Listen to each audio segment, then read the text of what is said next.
Welcome to Pullback. I'm Kyla Hewson, and I'm here with Kristen Pugh. Kristen? Joe, do you want me to say his thing? Heyo! Each episode, we challenge ourselves to try something new in ethical consumption. Then we tell you what we learned, fuck-ups and all.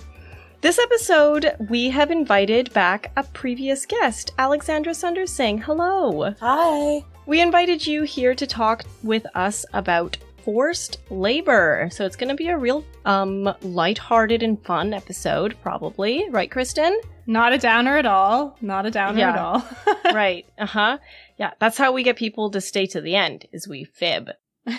So we're not going to go into our challenges this episode, but we will on a follow-up episode because forced labor, it turns out, is huge, and we didn't want to record a 3-hour podcast episode. You're welcome, listener.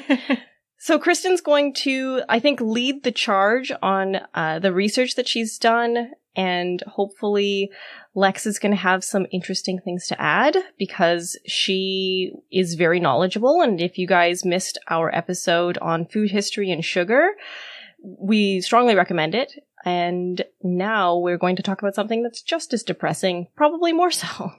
Before we do that, though, I just want to remind everybody of Lex's amazing credentials. So Lex is currently a second-year PhD student in the Department of History at the University of Illinois at Urbana-Champaign.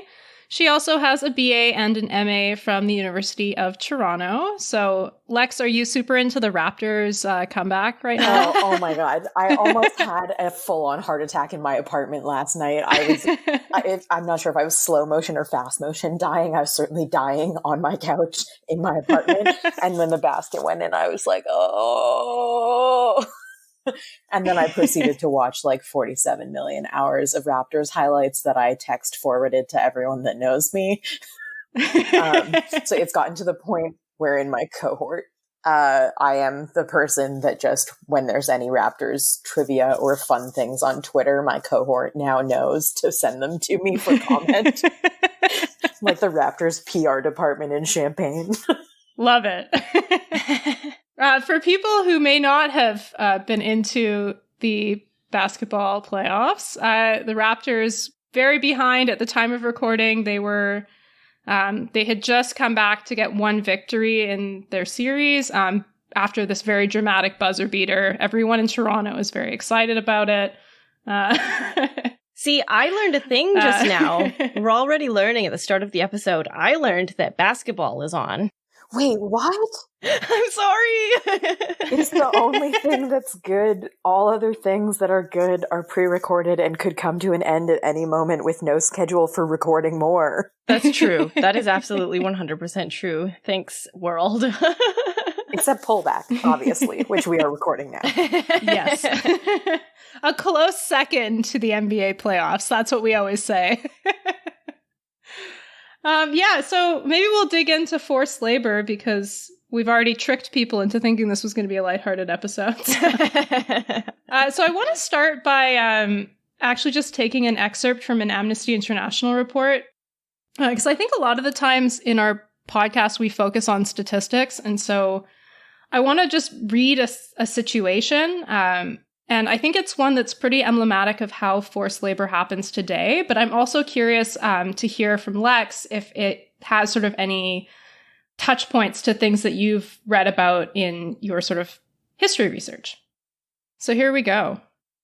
When Suresh, aged 39, first considered leaving his village in Santari district for a foreign job, he hoped that it might be a life-changing experience that would set him and his family up for a more secure financial future. His first step was to contact an agent in his village who knew about job opportunities abroad. The agent had good news. He could offer him a work in a Malaysian glove-making factory. Pay would be relatively high at $420 per month, and conditions would be good with 1 day off every week, safe working conditions, and clean accommodation. Ultimately, the agent said, this would give Suresh the chance to save money and buy land for his family. But this chance was costly. Suresh had to pay the village agent as well as the Kathmandu recruitment agency who would finalize the deal up front. To get his job, Suresh borrowed $2,416 American dollars from a local moneylender at an annual interest rate of 36%. Although the recruitment fee was enormous and illegal, Suresh's agent and the Kathmandu agency assured him that he would be able to quickly pay off the debt once he started earning in Malaysia. The reality was very different. At the glove-making factory, Suresh was unpaid for months on end, and when he was paid, his employer made a number of unexplained deductions from his salary. Suresh could not leave and get a new job because his passport had been taken away, and his employer refused to end his contract or even allow him to leave the factory. In desperation, Suresh turned to his recruitment agency for help. They did not return his calls. Instead of making money, when Suresh finally returned to Nepal in 2015, he had accumulated a staggering debt of $5,000. I thought that was sort of a good example to start the topic off with, because it includes a lot of things that we'll talk about when we talk about how forced labor works in the modern context. But I'm curious if there's sort of like anything that it sprang to mind for you, Lex. I'm always slightly surprised at how little is different when I hear reports like this. So I'm just pulling up a set of documents that I have been working with for the last 6 or 7 months that is about the condition of Indian indentured labor in the, I guess it's mid-1800s to early 1900s. So this would be after the abolition of slavery in the 1830s until the formal abolition of indenture, depending on your location, in the early 1900s up until probably around the 1920s or 30s, depending on where you are. Yeah, the conditions are not that different, unfortunately. And so I have been looking at a lot of testimony and stuff in the 1800s about the condition of the contract and what's in the contract and how do you sign up to get a job in indentured labor. And so the first thing that stood out to me is that there is both a local recruiter and a recruiting agency in the region that Suresh had to pay, because a local recruiter and some form of recruiting agency is almost always what the setup was in the period and locations that I study. That local recruiter, depending on your time period and your location, is sometimes a village elder or a family member, someone who has a lot of authority in your life and who you probably have known for a long time, or who someone you know has known for a long time. And one thing I think that is like underplayed in that amnesty report is the pressure that comes with that kind of recruitment, because someone telling you, trust me, if you go to the city, you'll make more money when there's someone you know is a huge amount of pressure. And often the recruiters are paid some kind of bounty, at least in the time period I'm looking at. And I don't imagine the incentives have changed a lot, but they're often paid some kind of like headhunting fee per person that they get to sign up to these contracts, which sounds a lot like the piece that you just read. And then the other thing that really struck me is that he said he was tricked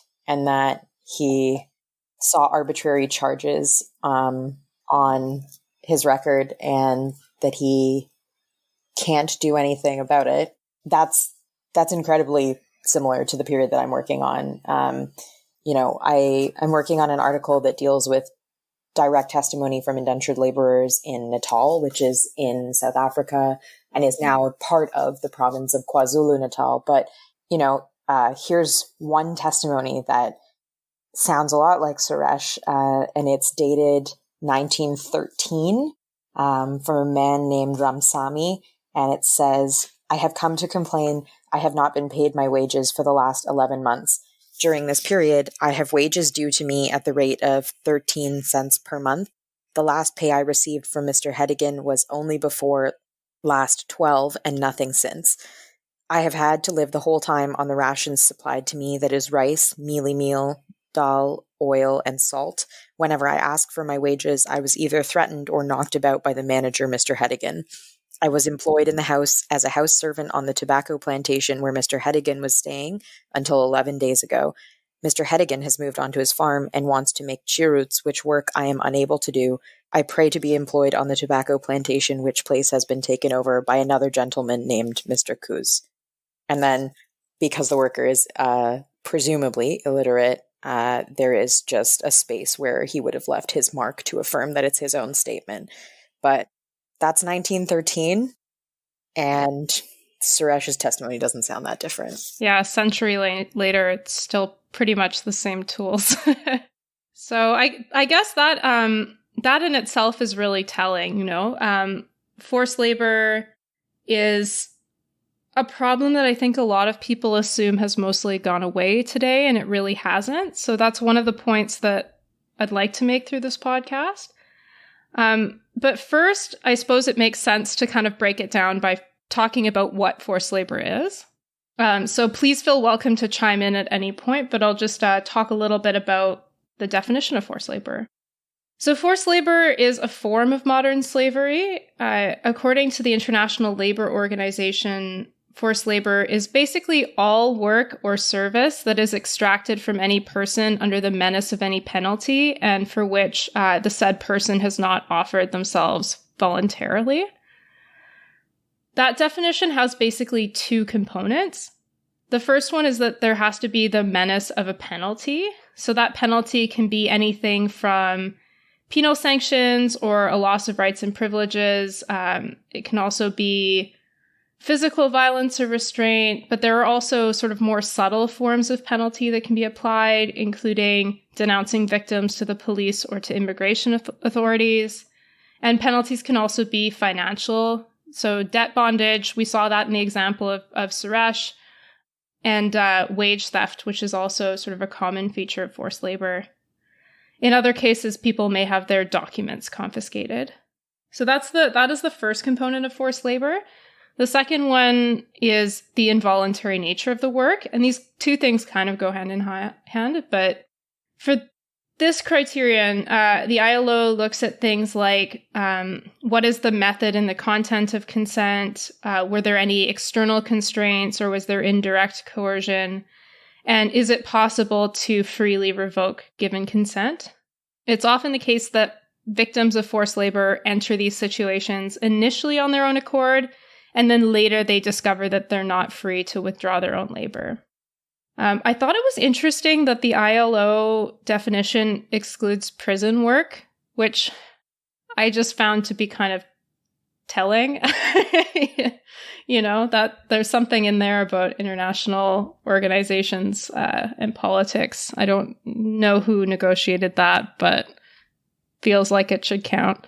That's interesting, leaving prisons out. Yeah. And very pertinent to the current situation, especially if people listening have followed the way that California fights its wildfires using prison labor, and how those same prisoners, even with the qualifications they had been forced to gain through that labor, are then not entitled to be firefighters when they're released because you can't have a record and be a firefighter. Whoa, that is... That's really shitty. Super fucked up. Yeah. Yeah, it turns out that if you manage to get an important qualification like that could set you up for financial stability and participating in your community, you might just literally not be allowed to. Isn't rehabilitation like the whole point of prison? No. Oh my God. No, I know it's not. But isn't that like the argument? Yeah. I mean, obviously in the United States, the whole point of prison is to make a profit, but... Oh, yeah. Yeah, I mean, the world is a dumpster inferno at this point. Anyway, I just thought that was an interesting omission. Forced labor, it includes a few different things. So slavery, I think we had been talking about this in the sugar episode, but slavery is a type of forced labor, but it is not all forced labor. There are also bonded labor and debt bondage that are sort of slightly different categories. And one line of debate, at least that as far as I was able to find out in my authoritative Googling this week, is like, does forced labor constrain the topic too much? Like, should we really be talking about all forms of unfree labor? Is sort of another line of debate. Lex, do you have a good way to distinguish forced labor from like slavery specifically? I mean, so interestingly, in the the circles that I'm like reading and investigating in, it super depends on location. So first of all, in North America, we tend towards not a binary, but we tend towards a sort of systematic categorizing of labor that really puts chattel slavery in North America at one end of things, and everything is sort of arranged along the spectrum according to how much it lines up with that experience. One thing that does is it makes it a little bit easier for people to have a heuristic in their head in the North American context of what forced labor has looked like on the land we live on now over time. But what that does do, and what is the subject of a lot of some polite and some not so polite debate in academic circles at least, is that obscures a lot of other forms of enslavement and forced labor that have existed in other regions and in other time periods. And so you'll hear this a lot with people who want to discredit or downplay the extent to which we teach and research about the slave trade and the experience of enslaved Africans in North America and enslaved African Americans is they will say, well, like, we shouldn't pay attention to only that, which sure is true, although it's important to ask what people's motives are when they think they need to tell you that. But what happens, I think, a lot of the time when people are trying to define forced labor, at least in North America, is like, because it's so skewed towards differentiating and, when there's the right intentions behind it, towards giving actual credit for the horror of the experience of chattel slavery where it is due. People have kind of fuzzy definitions of everything since, or everything that existed alongside it. So I don't have a clear definition, especially because my definition keeps getting less and less clear as what I study appears more and more in the contemporary context, and things get fuzzier and fuzzier when you're told that things were abolished that continue to exist. Yeah, absolutely. So I guess one thing to pull out of that is just that all of these categories seem like they're fiercely debated. I suppose it makes sense given how high the stakes are for the people that are involved in as victims of forced labor, as victims of slavery, whatever you want to call it, historically and today. I want to talk a little bit about how forced labor works. So in the modern context, at least, I don't know if this is how it works historically. You can let me know. But there are basically two main phases of forced labor. The first one is recruitment, and the second one is sort of a system of control and exploitation. Forced labor usually begins with some kind of unfree recruitment, and that usually involves either deception or coercion, or sometimes both. Coercive recruitment can involve things like debt bondage or confiscation of documents. It can also occur through abuse of a financial situation, an abuse of irregular migrant status, or abuse of a difficult family situation. Deceptive recruitment is where there are promises that are made at the time of recruitment that aren't fulfilled.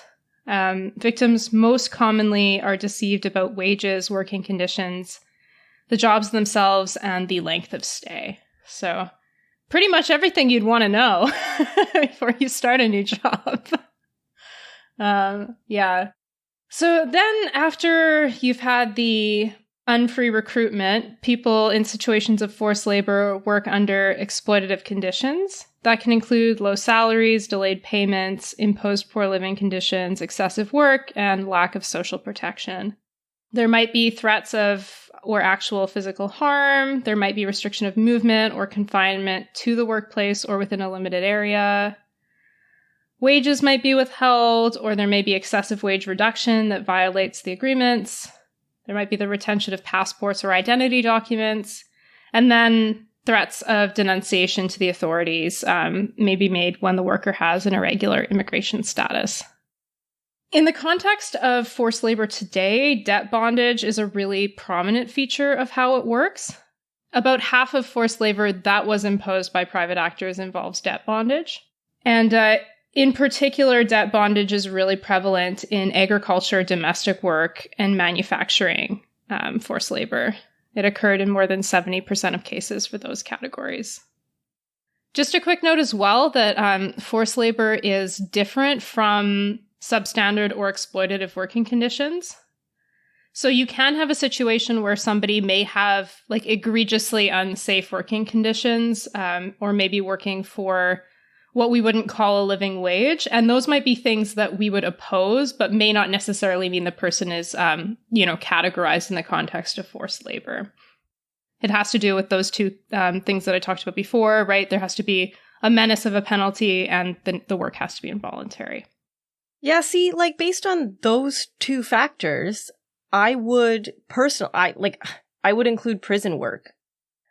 Just a little teaser for when we eventually talk about my challenge. My challenge does involve discussing prison labor a little bit. So, tune into that on our future episode, and you'll see kind of where I fall on that. But I would say that's forced labor. You're being forced to do it, and you're definitely being punished if you don't. Yeah, I mean, I think depending on the prison context, like I can see a world in which you have a prison where you could set the conditions for voluntary labor, but I think you're right that definitely in the context you were talking about, it's forced labor. But even in sort of we're talking about the California wildfire situation.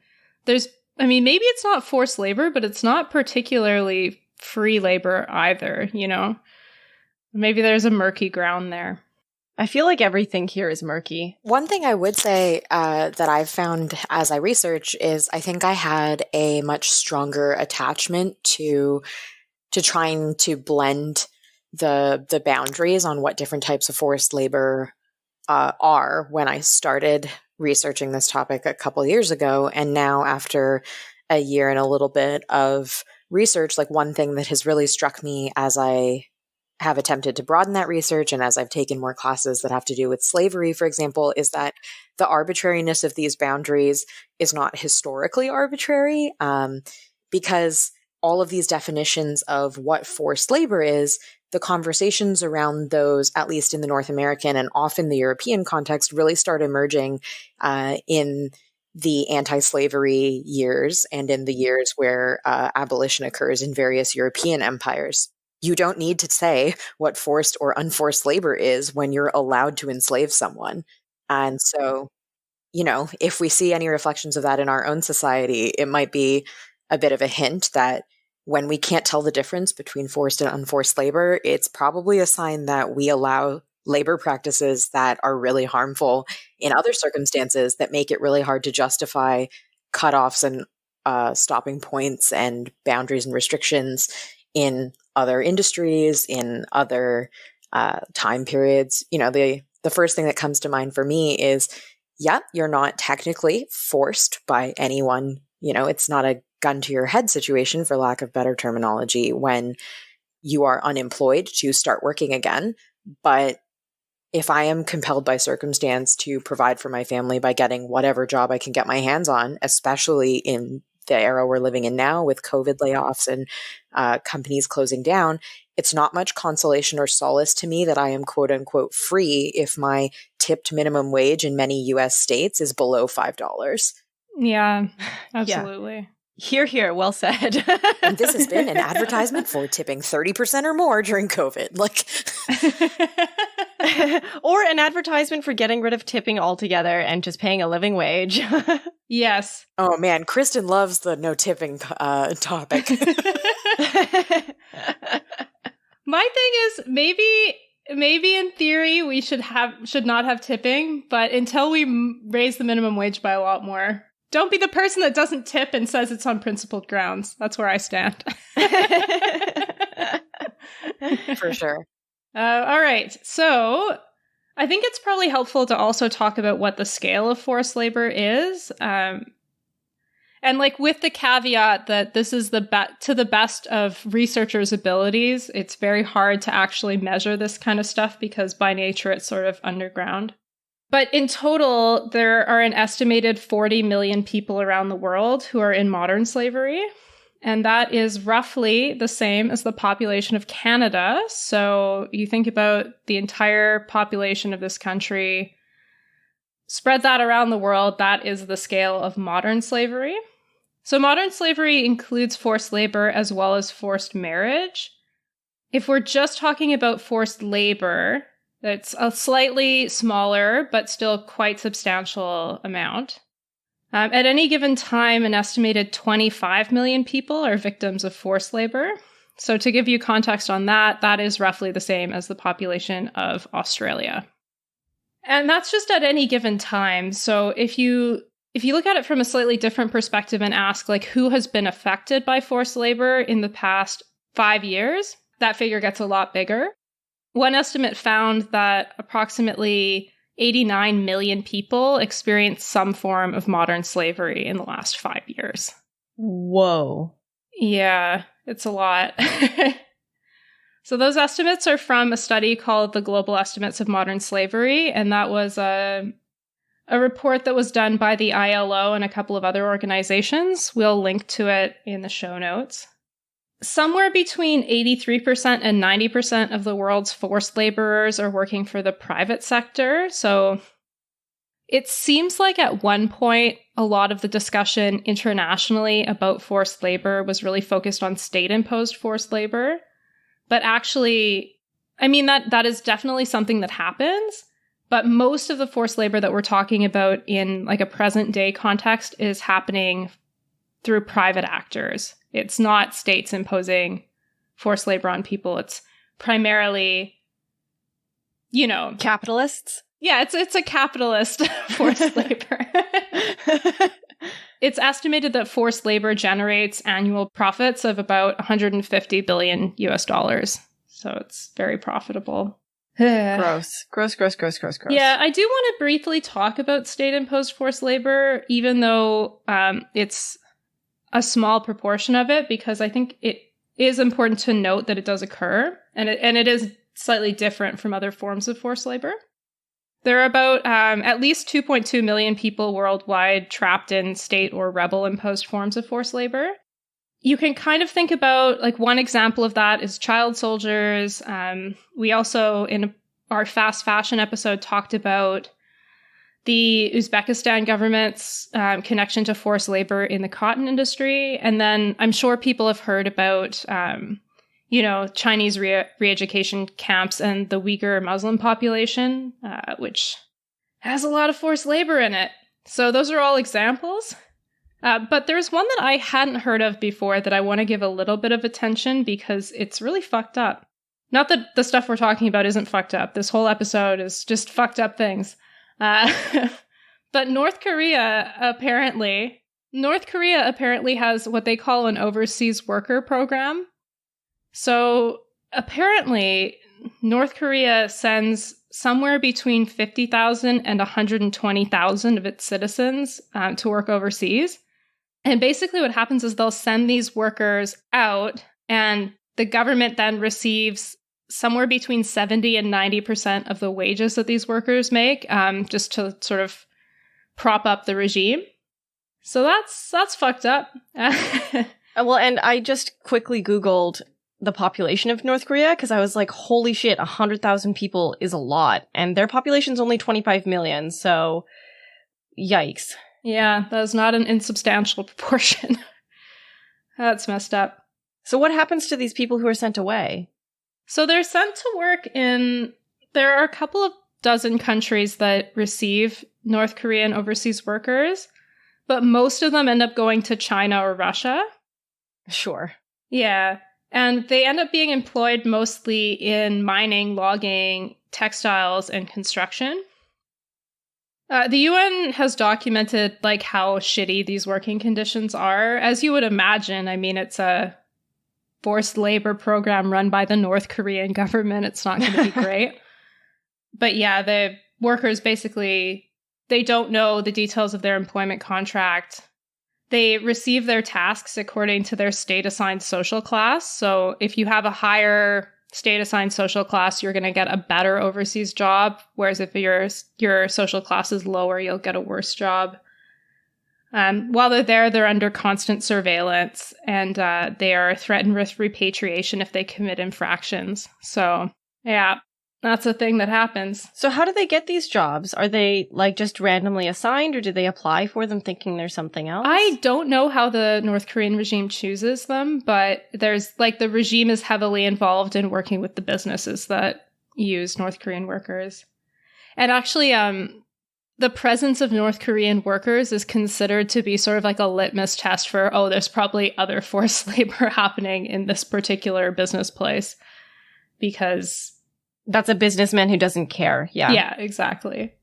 It points out, I think, the sort of way that governments tend to be involved in this thing, which is most of them are not nearly as active as the North Korean government in finding these jobs and assigning people to them. But there are lots of governments that look the other way, so to speak, when their citizens choose to cross a border for higher wages, or to spend much of the year abroad. And so, you know, if you're looking for unsavory working conditions, if not explicitly forced ones, it's often helpful to try and figure out which countries are in a position to make a bunch of their money off of remittances. Because sure, some remittances are, you know, a kid who got a college degree and has just moved to a different place and is sending money home to their parents or their grandparents or aunts and uncles to build something new or build a home for the family or something for them to retire to. But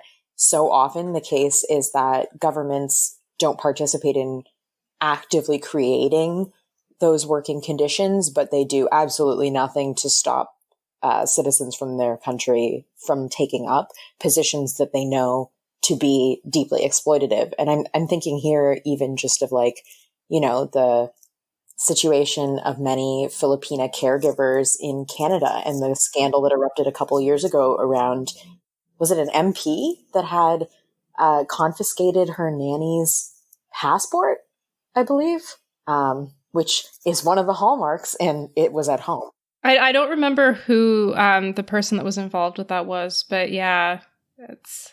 I mean, it's for a more recent example, you can look at, well, it's not necessarily forced labor. There are probably instances of forced labor, but the situation of like seasonal agricultural workers, the extent to which we're not protecting them from COVID, I don't know. It seems likely that we're not protecting them in other ways as well. Yeah, absolutely. If people want to hear more about how messed up the COVID situation is for seasonal agricultural workers in Canada, Front Burner is a great podcast that recently did an episode about that. That was, yeah, just really, it was really eye-opening and also not like, I don't know, deeply surprising because everything sucks everywhere.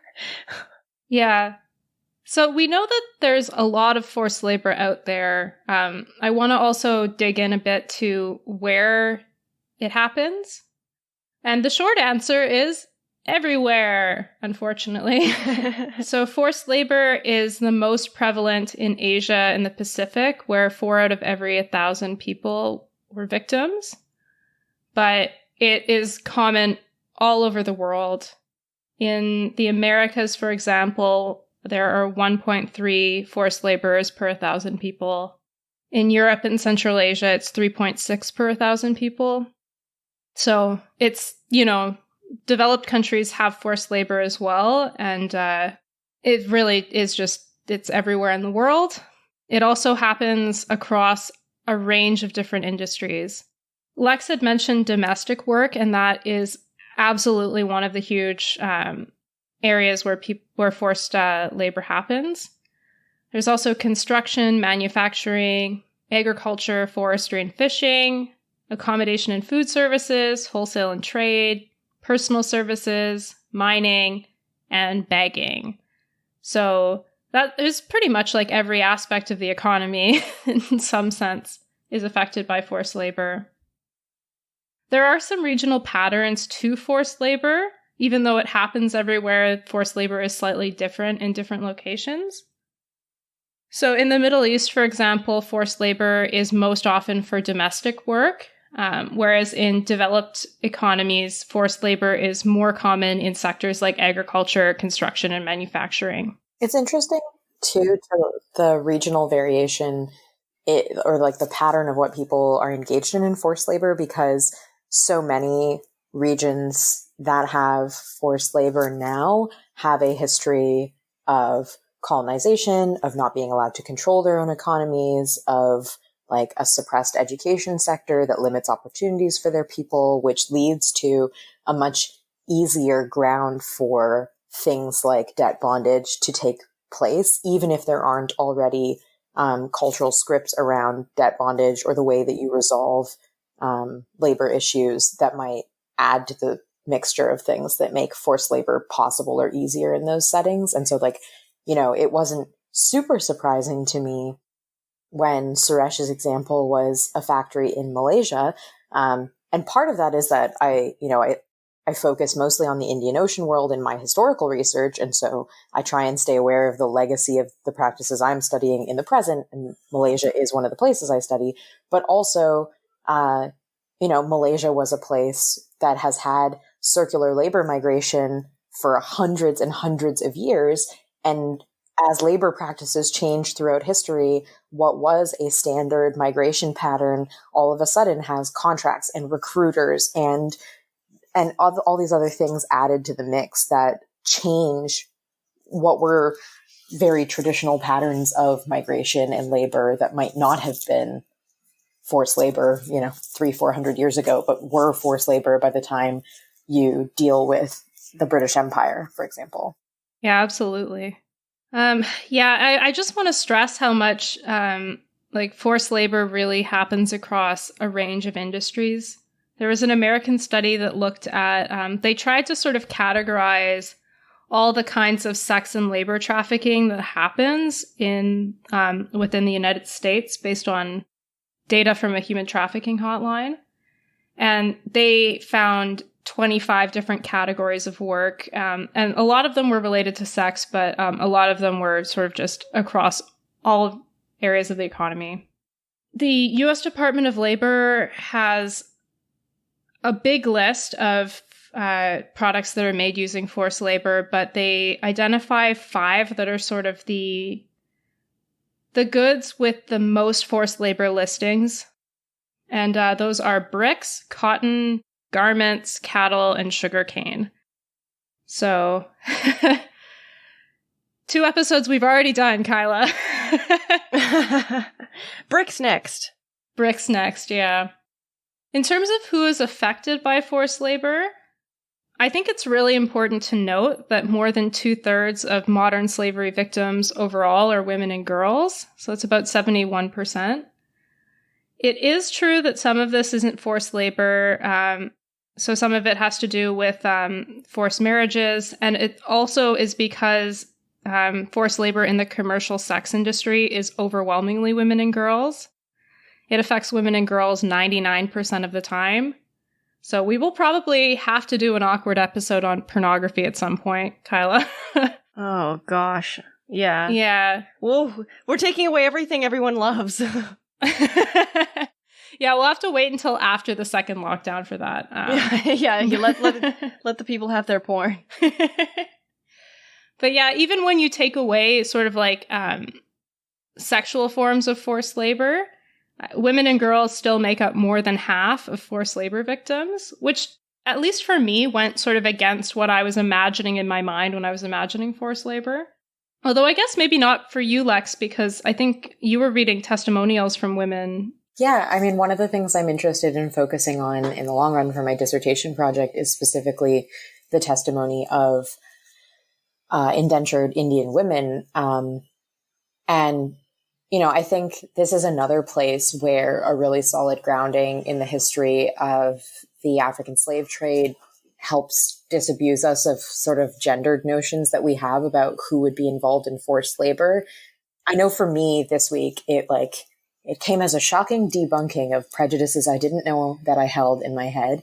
But I was sort of in a similar position that you were describing, Kristen, where I was like, it's weird. Like, I don't imagine forced labor as primarily being female in the 21st century. When I was trying to figure out what you guys would likely be talking about and doing some clicking around. And I remembered that one of my classmates in my feminist theory class this week was like, we were reading a really excellent article by Hortense Spillers, who's sort of a did things that Judith Butler is famous for, but did them earlier than Judith Butler did them. You can read the prejudices that led to those circumstances, I'm sure. But one of my classmates pointed out that Black enslaved women were expected to do the same or more work as Black enslaved men in the field. And there was no gendering of field labor. You were assigned the amount that the overseer thought you could do based on your body. And it often didn't have any lighter standards for women. And so I think because so often we imagine situations where it's like, well, women probably are doing forced labor like cooking or care work, it's easy to forget the circumstances where gender stereotypes cut a different way. So for example, I know that a lot of forced labor in tea plantations is women because harvesting tea leaves is extremely delicate, and the gendered stereotype about women being smaller and softer and more gentle cuts against men in that industry to put women in the position where they are the majority of tea pickers and therefore the majority of people suffering abuse and forced labor practices in that industry, for example. Yeah, absolutely. I mean, having said that, there are still more men in certain industries for forced labor. So like mining, construction, and agriculture, those do still tend to have more men affected than women. But definitely women are still engaged in forced labor in those contexts as well. And I think it's important to remember that for sure. Victims of forced labor also tend to be younger than the workforce overall, which I think makes sense. And about a fifth of forced labor victims are children.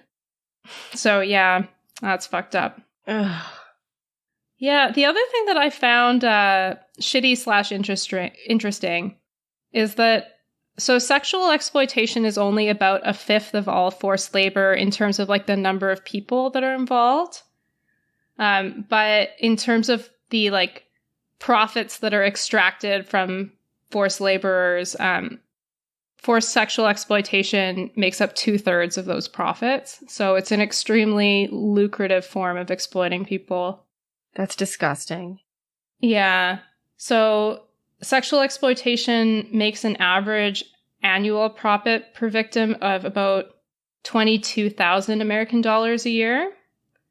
Whereas like in the construction industry or agriculture or domestic work, it's all under $5,000 per person. So it's, highly profitable way of completely fucking up a person's life. And then on the other hand, agriculture, fishing, forestry, it is not as profitable per person, which is a really fucked up thing to say. But it affects a lot more people. So approximately 3.5 million people in 2014 were in sort of that like agriculture, fishery, forestry area and were in conditions of forced labor. So there are sort of two foundational causes of forced labor, and those are poverty and globalization. Those two things together create a lot of forced labor. But those are pretty broad concepts, and I think it's sort of beneficial to get a bit more specific about it. So I want to talk about 6 different dimensions that make people vulnerable to forced labor.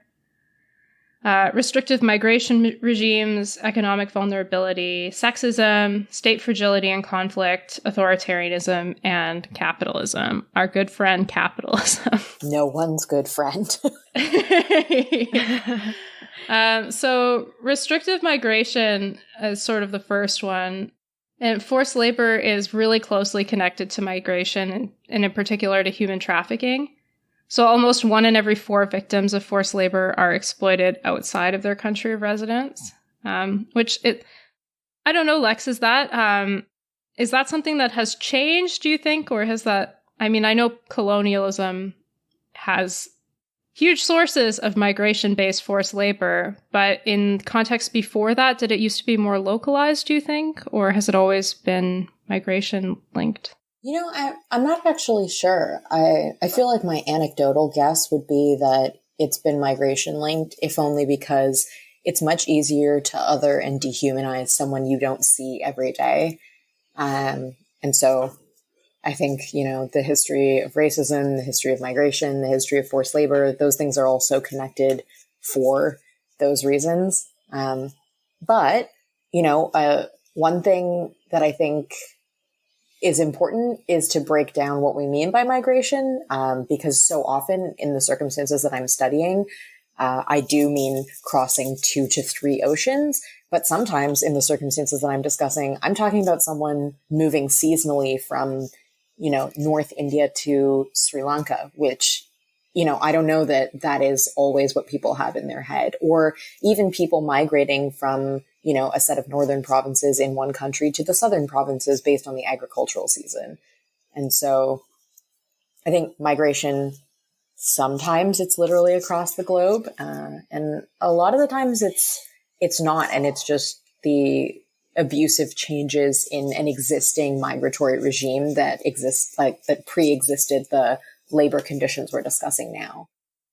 Yeah, that's true for sure. And yeah, you're totally right. A lot of the cases, forced labor may involve migration, but not necessarily even across national borders. It can just be to sort of like different parts of a country. One of the points that I came across a fair bit in my research was that really this is all linked to sort of our regimes around limiting migration, right? So take the situation of seasonal migrant workers or temporary foreign workers, if there was sort of like a less precarious way for people to do that work, and if there was a clearer pathway to citizenship, the argument is that people would be a lot less vulnerable to forced labor because they wouldn't create those vulnerabilities that people could exploit to coerce people into doing low-paid work, unsafe work, working for longer than they had planned to, things like that. Ultimately, forced labor is linked to migration, in part because there's a high degree of risk that's associated with migration, and that's especially the case for migrant women and children, but it's true for anyone who's migrating, and also because, human trafficking occurs in a fair number of cases. So the next point is economic vulnerability. Poverty and lack of outside options are important risk factors for forced labor. In addition to poverty, people can be more vulnerable to forced labor when their family has undergone an income shock or is experiencing food insecurity. Lower education and literacy levels can also make workers more vulnerable to forced labor. And then sort of coupled with that is how well do societies protect people, and especially protect people as workers. So weak labor protections can create pools of unprotected workers, and workers can be unprotected because their country either lacks robust labor protections overall, or because they're in a category of work that is less protected. So the expansion of precarious work also makes people a lot more vulnerable to forced labor, which I suppose lack of economic opportunity is sort of like a line that has not changed in forced labor throughout its history, I would imagine. The other ones I don't want to talk about for too long, but sexism, people are made more vulnerable to forced labor sometimes because their identity denies them full rights and personhood, and that is the case for sexism, but it can also be things like caste-based racial discrimination and other dimensions. And it's important to note that sort of intersecting forms of discrimination play a role in forced labor. Authoritarianism. Sometimes you have a state that is North Korea and it just does not care about giving citizens rights at all. Or China, yeah. Yeah, state-imposed forced labor is a thing. Yes, yeah.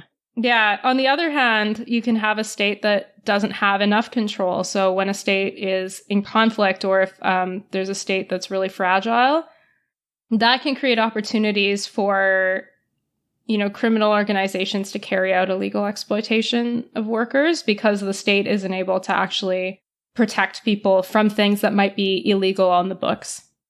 And I think that goes to, especially in the era we're in with how quickly climate change is advancing, although this is historically true as well, that one of the reasons certain regions are hit harder than others with epidemics of people leaving the region and engaging in forced labor tends to be because of a regional agricultural crisis. The monsoon fails that year, and the region that is normally the breadbasket is now in a drought, and there are no crops stored up, or there isn't a robust social security system. And so the region that is often the agricultural heartland is suddenly a sending region for migrants who would otherwise have been gainfully employed and stayed in the region that they live in. So I know that that's definitely a factor in, if you look at the statistics, forced labor congregates around certain areas. And sometimes that's the recruitment systems that we were talking about earlier in the episode. And it's the predatory structures that prey on relationships of authority or power within a community. But a lot of the times that is stacked on top of an El Nino change or a drought caused by that, or a flood that means that suddenly the Gulf Coast has a lot more unemployment than it used to, or that kind of thing. Yeah, so I guess the secret seventh dimension is climate change. Oh, it's always climate change. Climate change and capitalism are our nemeses on this show. Yeah, and on that note, we'll just talk about the last one. Several facets of our global economy create pressures within the markets for exploitable forms of labor, and those ultimately create the spaces for forced labor. There was a good report that I read by Open Democracy and the Sheffield Political Economy Research Institute, and they looked at 4 of what they call demand-side causes of forced labor, but to me they were just these are 4 shitty things about capitalism that create forced labor. And so one of them was concentrated corporate power and ownership, then outsourcing, which we've talked about. We talked about that a lot in the forced labor, in the fast fashion episode, because, there were labor gains in the West, and that sort of pushed the costs of labor up, and then companies sort of found a way to pay for cheap labor by outsourcing to other countries. Then the third one is irresponsible sourcing practices. So demands for sort of really quick turnaround times, which don't give factories very much time. So they have to put people under really intense pressure, and they have to get, a lot of people in a room really quickly and not pay them very much. And then governance gaps. If we didn't have 190 different countries, it might be easier to legislate labor rights. Although who knows if we'd want to, because the world is a dumpster fire. Yeah. Not just spoil food for everybody ever, but, that is unfortunately a sentence I say a lot at parties. So many of the cases that I'm familiar with, especially in the last couple of years, there has been a lot of journalism around forced labor, and so many of them are connected to recent Western trends in wellness culture. So the New York Times ran a piece about natural wine, and Valentina Passalacqua, I think is how you say her last name, but she has a winery in Puglia in Italy, and there are accusations involving migrant labor, and there was a lot of public self-flagellation in the media, and a terrible New York Times headline that said, "Wine joins the 2020 debate over privilege and justice," which is the worst way to say that you're about to talk about forced labor practices ever. Yeah. But, there's also The Guardian ran a piece, I want to say about a year or so ago, on how the Italian mafia makes millions of dollars exploiting people. And it was in their long read section about are your tinned tomatoes slave tomatoes kind of thing. So often these things are buried beneath extremely dramatic headlines that make me roll my eyes really hard. But the headlines are unfortunately so awful they're right a lot of the time.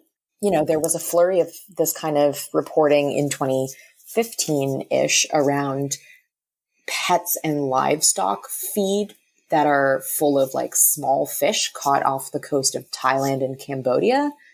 And, that is predominantly men are involved in that. But then that same year, there was a ton of journalism about nail salons in North America and how often that is often staffed by Vietnamese women.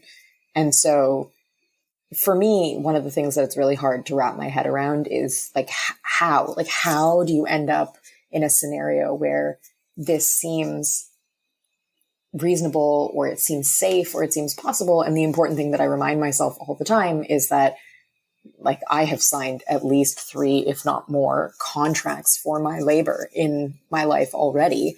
And so often it is that piece of paper that makes people feel safe. It is the form that says, I need a copy of your passport. It is the contract that supposedly guarantees you X, Y, and Z labor rights. And, you know, in paralleling that to my own work, and shout out to a scholar who's working in Toronto right now, Radhika Mongia, who's a professor at York University, has a great chapter in her book on migration in the British Empire on the institution of the contract and how essential that was to making the definition of what constituted not slave labor in the 1800s. And that's usually it. That's usually the slow slide into dangerous labor circumstances when it's not outright kidnapping or deception, in the most egregious sense, is just like a hard to read contract, which I have a lot of trouble reading contracts. So we've all been there with telecoms, except in a much lower stakes way. Yeah. And so, you know, that's the scary, shocking, awful thing is like when I ask myself, how do people end up in these circumstances? The answer is we have not that good regulation, and your employer can say a lot of things in your contract and you feel forced to sign it because if you don't, in my case, if you don't, you can't pay tuition. But that is like worlds away from the circumstance of, if I don't take this job, can my mom get her medical treatment? Can she even go to a hospital to find out if she needs it? Can my siblings go to school? And in an empathy plugging exercise, because in my recreational time, I also read depressing things because work just isn't enough. There's an amazing, amazing novel I read this winter. It's called We the Survivors. It came out in 2019 by a Malaysian author whose name is Tash Aw.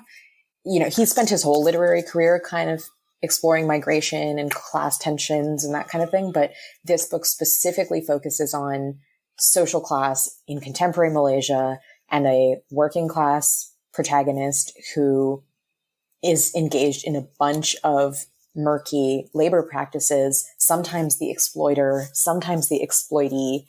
And the novel is narrated to someone who could have ended up in that position, but, you know, by virtue of the birth lottery, ends up a PhD student interviewing someone in that position instead of the person in the terrible position themselves. And I'm sure readers of your podcast are, like me in that they have a hard time imagining the slow slide into what makes it okay to treat another human that way. And I will say that this novel, it really, really forced me in a different way to take a look at, like, you know, I think I would never do that to another person, but have I ever been desperate enough to know? Yeah, it sounds like a really interesting book. I love that you're on both of the podcast episodes you've been on, you've recommended really great reads for people. It's nice. Yeah, every episode of Pullback now comes with a book recommendation. Lex should just start a book club. I'm 2 procrastinations away from starting a Substack newsletter where I just recommend things I'm reading. I would 100% follow that. All right. Good to know. Good to know. Well, on that note, Lex, is there anywhere you want people to follow you? They can learn more about all of your very interesting research. Yeah. I should tweet more about my research than I do, but you can find me on Twitter at A.T. Sundarsingh. So it's a capital A, a capital T, and my last name, capital S-U-N-D-A-R-S-I-N-G-H. It's very long. Well, we'll link to it to make it easy for people. But yeah, you can find me on Twitter at A.T. Sundarsingh. My Instagram has become a refuge, and so it is locked. And so only, I think only you guys get to see the food that I use to distract myself from my depressing reading. But I sometimes put pictures of things that I'm eating on Twitter when I feel really proud of them. So maybe there'll be more of that as we enter our second winter quarantine. Oh no, don't say ready. That. Oh. Okay, well, you can follow us on Twitter at Pullback Podcast. And I know that this episode sounds like we ended on a really, this episode is pretty bleak. It's like, here's all of the shitty things. The end. But don't worry, there is another episode coming, and in that episode we are going to talk more about what you as a consumer can do, what you can look for, and boy, just like what the world is doing to combat forced labor, which I'm sorry to say, it still might be a depressing episode, but there is more to come. You know, stay tuned for that. I'm sorry that this episode has just like, it's a, what's the word I'm looking for? A cliffhanger. It's a cliffhanger, guys. Thank you for joining us, Lex, on this one. You were really helpful. Thank you. Thanks for having me. All right, we'll catch you guys next time.